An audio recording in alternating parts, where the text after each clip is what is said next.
Broadcasting live from Atlanta, Georgia. Welcome to the Ball Alert Show. I go by the name of Ferrari Simmons. I go by the name, BT. Oh, man, we got some special guests in the building. Keinon in the building. Meezy in the building. Hey! What's up, fellas? Y'all real good at this. What are you talking about? Y'all bring that energy off the rip. Went like that. Now, I know people are like, well, who the hell, how the hell did we get these guys on here? I know. Again, I just wanted to talk to two people that I very much respect. That's right. Appreciate In the industry Appreciate full of weirdos and a whole bunch of bullshit going on. Mm-hmm. Damn, that's how you feel? I mean, we all know this. I like to talk to people who stand on business. Yeah, I've never heard anything bad about either one of you It's a guys. blessing. absolutely. I know what I'm haven't saying? either, though. In Thank the you, industry Meezy. full of, hey, you know, Fuck niggas. And you know, we gotta give going with the an wind. explanation of who these guys are. Okay, please introduce yourselves, please. Keinon Johnson, originally from New York, but been in Atlanta since 1992. Went to Clark Atlanta University. Music industry, well respected, I would say. Professional, been in the game 25 plus years, and basically from what you're saying, I pride myself on being consistent. I think that's why I've been able to be around so long, and people show respect for me for so long because I respect. You trying to who be I- too humble, man. Former SVP, Interscope Records. There we go. How many Russ. years? EVP. EVP. Oh, my bad. EVP. Damn. Yeah. How many years? I was at Interscope for almost 15 years. Yeah. Started as a regional and worked my way up to an EVP. Yeah, ended up running at the department over there. Yeah. So I'm not trying to be humble. I just figured we was gonna get into that a little bit. Okay, later. cool. That's all. Okay. Yeah, Meezy, you know, anybody from Atlanta, y'all know me. I just be chilling, man. No. See. See, I first met this guy, man. He was promoting Yeah, parties. throwing Yeah. parties. And then all of a sudden, I see this young guy with dreads fighting in the club. And I kept saying, who is this guy? And then all of a sudden, these were like, hey, the next one, 21 Savage. Yeah. Mm. So, yeah, I'm manager of 21, president But- of Slaughter Gang. You also manage a producer? Yeah, Kid Hazel. And I'm just now creating my management company to kind of expand my roster as well. But yeah, that's He wasn't going to pretty- say it. Can we he talk on my can- camera. He wasn't going to say it. yeah, wasn't gonna he say it. definitely wasn't gonna say it. But can we talk about who you recently signed? Not right now. not Okay, right all now. right, Okay. we keep that. Go but, on Instagram. But yeah, he. But I just got somebody who is Who's real super talented. lit. Yeah, Super very lit. talented, and I'm excited for the world to kind of see what we do to grow what we got going on for sure. Okay, that. so my first question to both of you guys are, when you first got into the industry, what are some things that kind of made you say, damn, this is some bullshit that I'm entering? Or Man. did you have an optimistic view of it? Nah, not really. Honestly, when I first got into business, it was a lot harder to get in. There was so much gatekeeping going on back then. Yeah. It was a lot harder to get in. The business was really based in New York and LA for the most part back then. In Atlanta was really just starting to pop back in the mid and late 90s. So there wasn't a lot of true business out here. There was a lot of art Out but here not- as in Atlanta? in Atlanta, but not business yet. And so the people that were down here were people that were getting put on by their people, and those people were doing this. Just Holding nuts. holding it tight, and only putting on people that that they mess with, you know what I mean, or was they homies or they cousins or whatever. So I remember a time where the executives that I saw coming up, they was assholes. Just to be perfectly honest, and what I took from that was I'm gonna get on, but I never want to make people feel like some of these people made me feel when I was trying to come up. So that's why I always rolled the way I rolled. Like I always wanted to just be me at the end of the day, like be represented for who I am as opposed to what I did, you know? Yeah, that's the same way with me. But yeah, I just seen it was some bullshit from the promoter standpoint. I seen niggas fake kick it. I seen a lot of shit. So when I came in, I was real like standoffish. I was one of them fuck them niggas. We don't need them niggas. If I fuck with you, I fuck with you. Fuck these. We'll fuck all that shit. And I've learned, you know, through time, like you got to play politics and stuff. And just because somebody else is some type of way, you don't got to be that way. You know, just stand on my character. You know, so anybody who know me know I'm just. I feel like I hope that anybody run into me just like, oh man, he a cool ass motherfucker first before like, oh yeah, man, I'm at a 21 Savage manager, he's this or that, or I fake. You ain't gonna see me. But shake you never and, even been like that. Like even when I first met both of y'all have always been super cool. Like I didn't even know. Like even when I first met you, I didn't even know what you did. Or what, I was just like, dang, this is a cool dude. Yeah, They like, yeah, he appreciate used that. to promote and this and that, and now he managed this artist. That I'm like, oh, that's fire because you don't. you don't see people that gain that type of success that you guys gain. That's right. And that still keep a level head, because we used to people in the industry being like assholes or like, oh, they don't want to talk to you if you can't do nothing for them. And that's another thing the industry got to stop doing. Like, stop being friends with people fake, as you say, fake kicking it because they can do something that they can help you. Well, I started from humble beginnings. Like, I started on the street team, bro. So for me, like, I couldn't come in, on a higher level acting like something I wasn't from the beginning. I came literally from the bottom, doing street promotions at Clark Atlanta University, like, and on days like this, putting out poster boards, putting stickers on goddamn walls and all types of stupid shit all through the winter, not getting paid. So for me, it's like I literally grinded my way up from not being paid to an EVP, bro. So never at any point did I want to feel like, or could I feel like I was better than anyone, because I actually put in the work. So I can respect anybody that puts in the work. You feel me?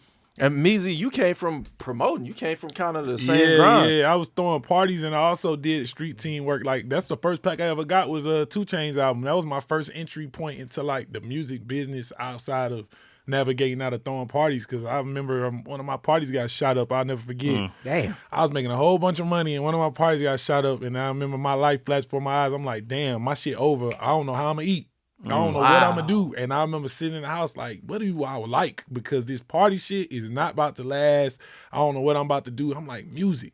And I remember I just called Charlie Tech and Al over there at Street Execs. And they was like, man, just come over here. And I did the street team work for Boats, 2 Chainz. And then shit, I did really good at that. And that's what made me just really fall in love with like the music business and just learning more about it. That's kind of like was my entry point. Stop right there. So you remember you said Street Execs. I remember a time when it was not a lot of music executives in Atlanta. Yeah. But then it became to where music execs moved to Atlanta and a lot of people from Atlanta became music execs. For sure. Can you pinpoint when did you guys see that change?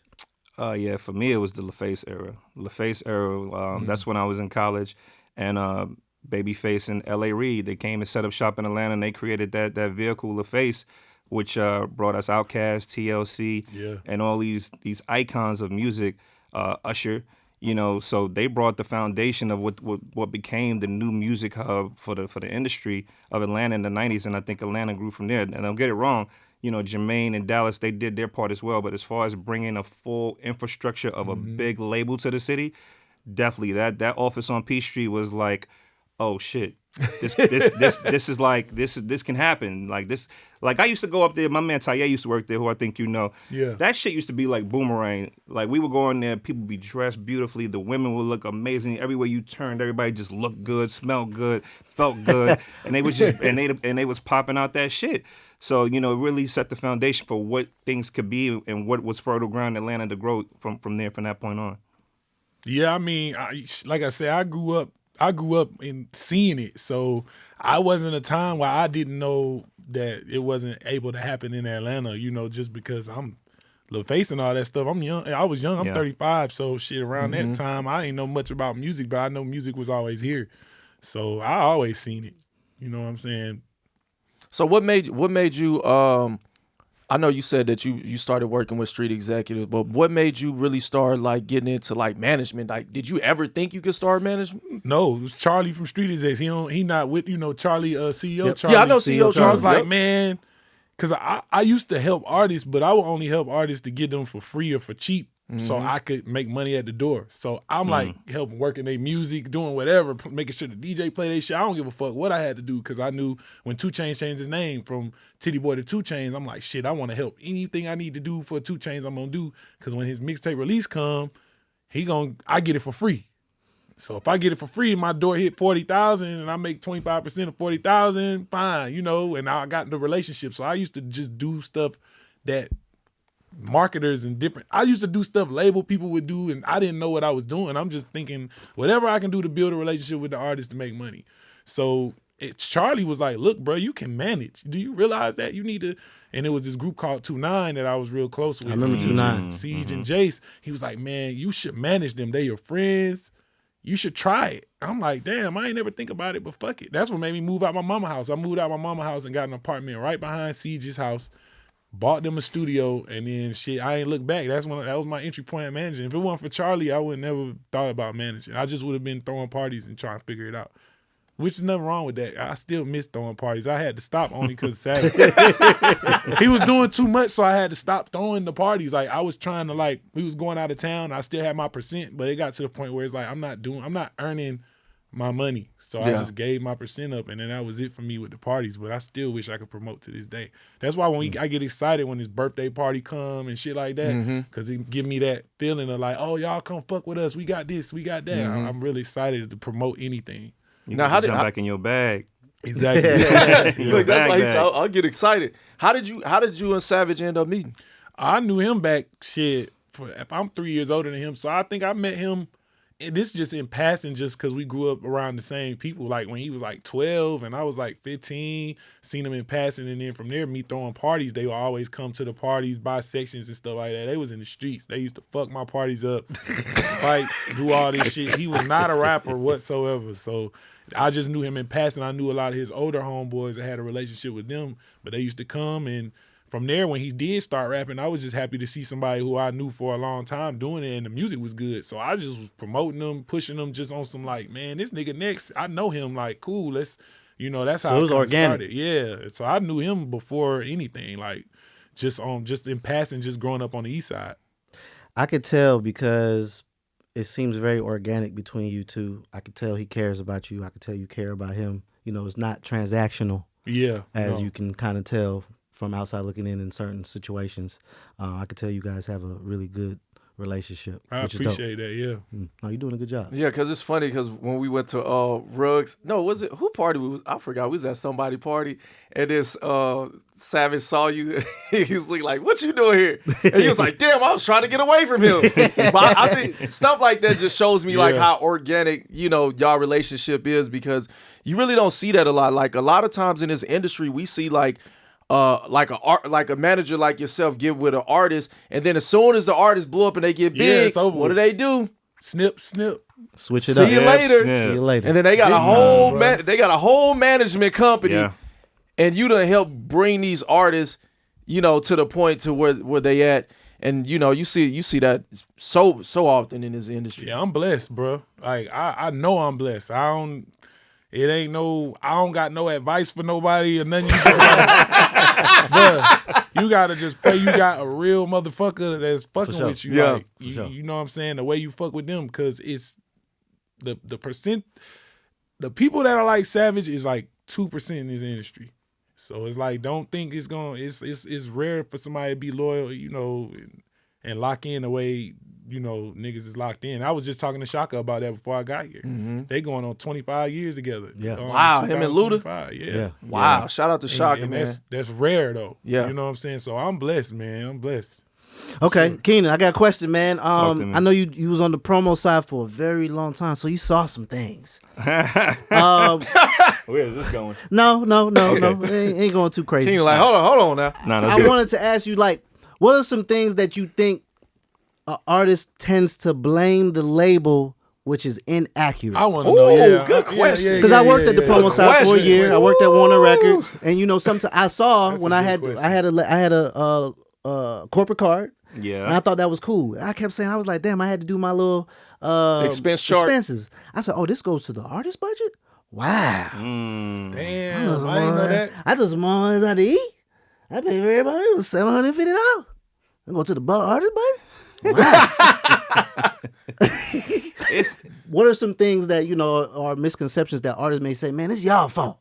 I mean, I've seen many a times when, as a promo guy, we've delivered, success, for artists on records, whether it be number ones, top 10s, top 5s. But the minute a record doesn't work, y'all ain't shit. Y'all ain't shit. I've had that happen many a time, actually. And I don't even take it personal. I know what it is. Like, I learned early in this game, it's a delicate dance that we have to do as record people, especially on the promo side, as far as building bridges and relationships with artists. Like, to one degree, we're literally most times the first line of defense when it comes to showing them how to be artists in front of people, because when they do promo, they're getting in front of people like yourself. And a lot of times they don't really have the tools to communicate properly, to actually have conversations where they know how to give the right answers and not put themselves in bad situations.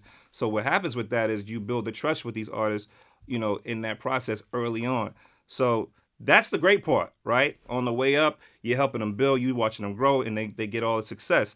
But then, to the point about the management part, where people get snip, it's the same kind of dichotomy when they get super big and all of a sudden they're not as big as they were, and they may fucking deliver a dud.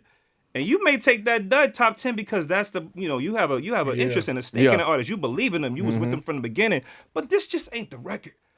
But they'll throw your ass under the bus so goddamn quick and make your head spin. But like I said, I ain't take it personal at this point. It's the game.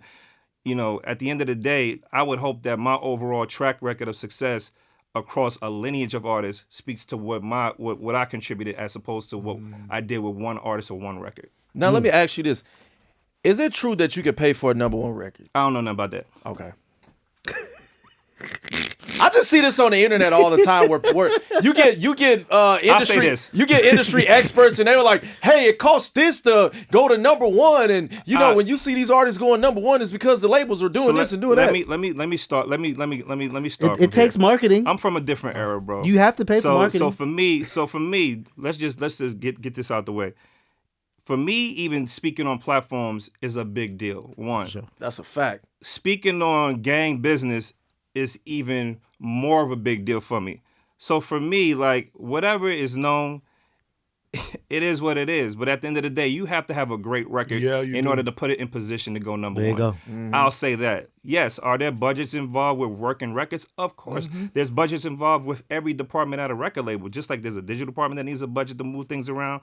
There's a marketing department that needs a budget to move things around. There's a radio budget as well. Mm-hmm. But if that record ain't shit, that record's going to stall at 20 because the record ain't researching. So at the end of the day, you need a really, really good record that's connecting with the audience in order for it to go number 1. So can you pay for a number 1? I wouldn't agree with that.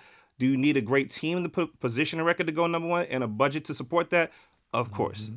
Absolutely. And that was a good ass answer. That was a good answer because the reason why I asked that is because people making it seem like it doesn't matter what type of music it is. Like, you can instantly pay to go number 1. So that's why I'm glad we got experts in the room to really break it down. So I get so many conversations about people who hire independent people and they say, man, I gave this so-and-so person this amount of money and my record ain't even chart. Well, was the record good? First of all, let's start there. Right. And sometimes you're dealing with people who are maybe call themselves professional, but they're just looking for a check. Mm-hmm. One thing I can say about myself, and I will toot my horn in this regard, I never took no money that I didn't believe in. If I didn't believe in a record or believe in an artist, I'm not taking your bread. It ain't worth the headache. It ain't worth you diminishing my reputation. Mm-hmm. For sure. Like, the headache is one thing, but my reputation is a whole nother thing. That's why to this day I can walk in any room with my head high and know there's no one in that room that could say Keinon did him dirty. Ever. You'll never find that person. If they did, they full of shit. You feel me? So you gotta with anything, you need to vet the people that you're dealing with, but you also need to vet your goddamn product. Is that product worthy? No, for sure. Now, Meezy, I know sometimes you gotta go hide sometimes because motherfuckers probably be walking up to you like, hey, bro, blow me up like you did Savage, my boy. What happened? How can you take me there? To that you say what? That's the voice they got. I can't do that. But I give him advice about look left and right, bro. Look at the people around you, bro. Sure. Try to build and make sure you got passionate. Because one thing about us, we was like it was a time where, believe it or not, people did not believe in 21 Savage. They thought this nigga was a crazy street nigga. I remember niggas come to me like, man, be careful, bro. This shit, man, I don't know how long it's gonna last. Get your money because of where he started. You know what I'm saying? But it's when you find people that genuinely believe, bro, it'll happen. Don't, I feel like sometimes look left and right and don't look up. Look left and right. Your people are right around you that's gonna help you build that shit, a lot of times. So that's the best advice I give. But you asking me to put you on, I can't do it. Well, what I would say, what's on y'all adventure going up, what's some of the craziest things that y'all had to experience? Like, what you mean? That you can say. Things that you can say. because I know. At one point, you know, I saw you do an interview where y'all talked about y'all was like traveling across country, like in a small van. You know, just talking about the grind that people may not see because of the success that y'all have. Savage couldn't fly, so. You know, due to his, you know, nobody knew at the time, but you know, his citizenship and stuff like that, we never discussed it. But he could not fly; he didn't have ID. So everywhere we went in the beginning, we drove everywhere. We used to have to route our shows. I did not know that. Yeah, like if we did a show in Kansas City, we couldn't take a show in Miami the next day, no matter how much they was paying. So we had to route the drive. So we knew like, oh, we do these 2 shows, cool. This takes 12 hours to drive here. From there, it's going to be 6 hours here. And then from there to get back home, it's going to be this. We used to have to route it like that. Or when we met in L.A. with the labels, that was a 35-hour nonstop drive. We used to drive to L.A. back and forth. So we knew that was going to take a week. Bro, it's going to be 2 days to drive y'all there. drove to L.A.? All the time. We did that more than once. 2 days to drive there, 3 days to do what you need to do, crazy. then 2 more days to get back home. So we knew, like, we used to have to schedule how we traveled just based off of us not being able to fly for a long time till he got enough money. And a lot of these niggas fly private. Well, they flew at the time. He was one of the first niggas to take jets, but a lot of niggas was taking jets flexing because they spending their money, they just flying private. Niggas didn't understand that was the only Y'all way had we to could do fly. it. You know what I'm saying? Without him having to go through the process of TSA and all that. So that's why we was flying private at first. Honestly, it wasn't a flex. It was like the only necessity. way we could we had to get around. Wow, I did not know that. Yeah, that's crazy. I mean, so at what point did y'all have that conversation? Was that something that he was like, yo, I got to have a talk with you about? Oh, no, I mean, I had knew it's something it wasn't like, people see the ice shit and think like, oh, he scrambled to try to fix something when it hit the fan. No, man, this like his life. He's been working on this before, like this is something that's been top priority for him. It was always something that, you know, knew, but it's just nothing that you don't just go around talking about. I had a friend who had a citizenship issue, and I didn't know until something happened with Savage, and he actually told me, and I've been friends with him since middle school. It's just something it's something you don't talk about, because what's going to come from you talking about it besides you endangering yourself, you know what I'm saying? So the people that needed to know knew. But it wasn't like one of them things he hiding from the world. A lot of people, oh, he wasn't really from Atlanta. He was cat man. That nigga came here when he was 7. That nigga's from Atlanta. You know what I'm saying? But he also can't just remind you that he's from another country when he's trying to handle his immigration issues. You know, he's not just about to, hey, yeah, by the way, man, I got this going on. Who's gonna talk about it? You know? So that's kind of how that worked. I wanted to give him his flowers, man, in front of you, because I always say this on the radio. I always say this every podcast. Dog, he is very consistent, bro. In a lane, in the industry, with a lot of, sometimes artists go up in peaks and valleys with artists. He is still peaking, bro. Like, I'm talking about every time he drop, we got at least 4 bangers at the same time and another 4 in the club. I appreciate it. To that, where does that come from? Man, that nigga a hustler, man. He pay attention to the game. So, like, we watch the game. We watch what needs to be done, what don't need to be done, what we can change, how people feel about us, how people feel about other people, the temperature, everything. You know, he pay attention to everything. He not just some nigga going in the booth rapping and, you know, he know he has intention on everything he does. He knows what he needs to do. He knows what's expected of him. And he know where he want to take his career and where he want to take his life. At the end of the day, man, shit, he a hustler. He know this shit paying. He ain't about to fuck it up. Why would you want to fuck it up? You got to make it bigger and get the checks bigger, man. That's how he think, honestly. For sure. And he actually be rapping. Like, I got to applaud y'all for that. Nah, for real. Like, because I watched the journey as well, and I got to be honest with you, in the beginning, I was like, these niggas look crazy as fuck. Yep. What the fuck, what the fuck is these niggas talking about? You know, and I'm staying away from that shit. Like, so I got to give you, like, your flowers as well for one, having the foresight to see the talent that was there and be able to nurture it, and you grow along with him at the same time. Because I watched him grow and become this young man that's like really like a pillar. Like, he gives back so much in the community. Yeah. And I love to use this analogy. Like, you know, people always look back at who people were in the beginning, but we have to remember there is no Malcolm X without Malcolm Little. Yeah, you feel me? And I apply that same analogy to people like Savage. Like, I watch who he is today, and he's an amazing human being. And the way you guys as a team give back and just contribute to community, salute. Nah, thank you. That mean a lot, bro. Nah, listen, bro. Anytime I can give him his flowers, because I always feel like people just purposely leave him off. I'm over here like, the reason why I just tweeted that the other day, he not in a lot of conversations, in my opinion, because he raps and moves out the way. Yeah, he don't talk. That's why I raise my hand and say 21 Savage. Rory always talks about Savage. You gotta put him in there, bro. Yeah, he not in the mix. He not on the blogs for nothing.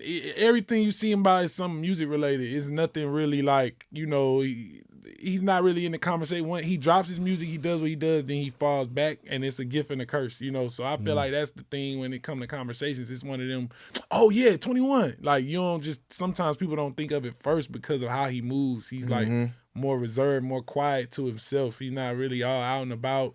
You don't see him holding hands with hoes, running out of club, going viral for that. Well, this is my camera. That's why as more people like me need to come out and start saying 21 Savage. Yes, please. Gotta have some more champions, bro. You feel me? Come on out there and start talking about 21 Savage a little bit more. But that's how you know he making good music, though. Not to cut you off, Robert. Like, an artist is making good music when they don't have to do all the other stuff, all the antics and stuff like that. I think that's another reason why an artist like Rod Wave is so popular, because you don't really hear nothing about him. He let the music speak, man, and the people speak through the music. That's how it is. And when he drop, you gonna know because the people listening to it. That's the most important thing. All right, so to each one of you guys, Keinon, I had you go first. If someone wants to get into the label business, and they're young, what would you say to them? Man, they don't know what to do. Well, where to start? I would say now is the best time more than ever to lean into your independence. To be perfectly honest, I agree. The label business.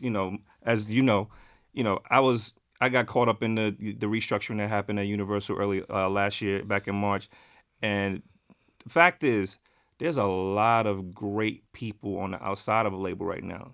So the reason I say for people who are on the beginning, on the way up, to maybe build on the independent level is because that's where the opportunities are.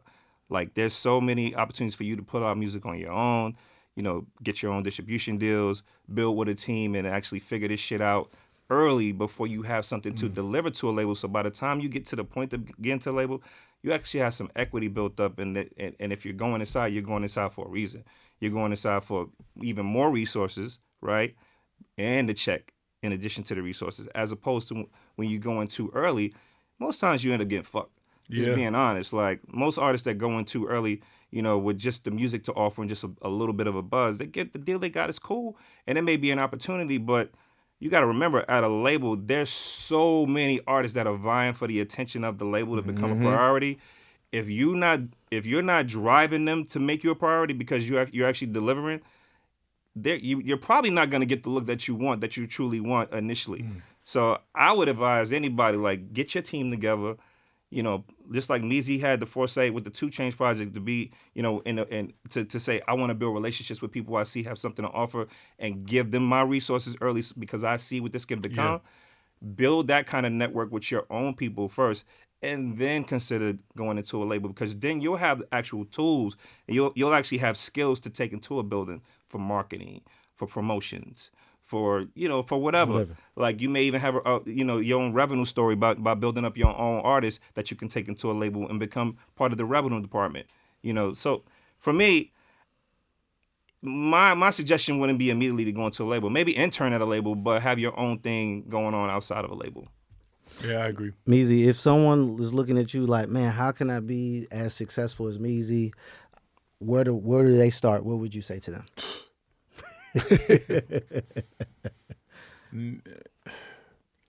I don't know. I did like what you said earlier. Look left, look right. Yeah, that's what I say. Like, if you got to figure out, like, I always had a gift of gab. I always knew how to communicate. I always knew how to talk. I always knew I loved music. I always knew I had a good ear for music. And I always knew how to help others. So it's like, once you find your strengths and whatever your strength is, hone in on it with the people around you.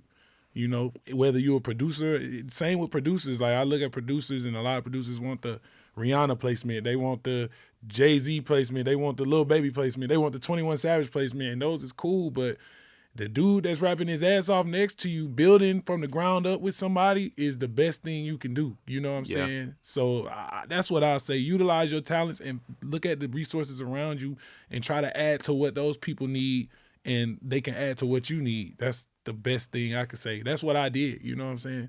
Me and Savage got together because we from the same side of town. He had a dream and I had the same dream. We wanted to go to the same place and we had the same vision. And we both did two different things to be able to make it happen, came together and made it bigger. That's dope. All right, before we go, when you guys, this is a mental health check-in. Yeah. When Keynon's having a moment or a bad day, I don't know what you call moments or bad days, what do you do? Man, what do? I do a few different things. I have a therapist that I talk to. Okay. I get with him maybe every other week. I may reach out to, I'm a part of a couple different circles with brothers that we communicate about what's going on in each other's lives. One resource that I use is this out here is called the Ndugu Brotherhood. They're based here in Atlanta. Really, really dope brotherhood. You can find them on IG. Really, really dope brothers that's leading that. I just, tap in with my people that really know me best and have a real conversation. Like I had a conversation with one of my guys yesterday that was going through and with his lady, and he was approaching the conversation and a momentary issue from a place of ego. And it was a beautiful thing for me, even though I wasn't having a bad day, I was able to level set for that brother and have him like re-tap in a way that was positive with his lady. You know what I mean? And they were able to reconnect in that moment. So, it's just being there for each other in those moments and having people that you can actually lean on for those moments. You know what I mean? That's important. So, have a little more vulnerability with the people that actually love you and allow them into your space to be able to help you when you need it. No, for sure. If Meezy's having a bad day or shit's all over the place, what does Meezy do? Go Call to Magic of Duty. City. Call of Duty? Okay. Call of Duty. And then, like the same. He said Magic City. We got a group. Nah. We got a group. Besides that, I'll go to Magic sometimes. I'm having a bad day, but we got a group chat too where shit, we just keep it. We like keep it real. Sometimes, bro, we be on that motherfucker. Nigga, we'll start a FaceTime and don't be doing shit. We'll just all be just talking, and the nigga might we talk about music, we talk about whatever. Yeah. If a nigga going through something, they might throw it out. We give each other advice. So you got a group chat? Out. Yeah, I got a couple group chats. Yeah, I'm in group chat. I'm in one group chat with him, and it's therapeutic. It's therapeutic for me, honestly. Like, might be having a bad day, and somebody might say the right joke, and it'd be like, man, you know what? Let me interact with them, and then it boosts my day a little better. It might not have been going that good, but sometimes that good energy being around you by genuine people helps. Honestly. So that's what I do. Okay.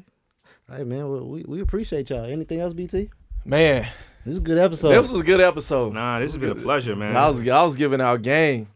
Yeah, man. We just wanted to, just start again interviewing people that we care about, that we see doing positive things, that are humans too. You know what I'm saying? I know you guys got a lot going on your plate. We appreciate you spending your time with us. Yes, sir. Just know these clips gonna clip now. So anything said, let us know now. That's our producer right there. We ain't said nothing crazy. It's cool. I don't think we said nothing. It's the Ball Alert Show. Peace. Yeah. Let's get it. All of our